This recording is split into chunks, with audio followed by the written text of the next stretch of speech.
2013 e550 coupe. How do you get into the neutral if you have no key?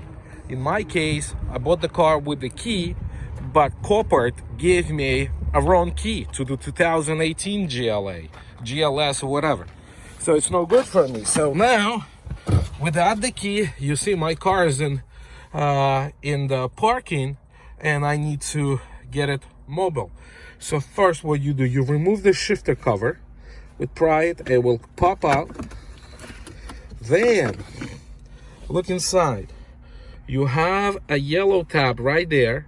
So you push on it, and as I'm filming, I can't do it because my hand is busy with holding the camera.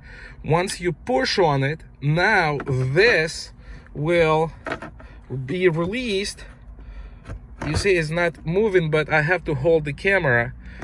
And if you're gonna hold this tab down, the yellow tab right there, down, this will shift in the neutral and you can move your car. Hope it helps someone.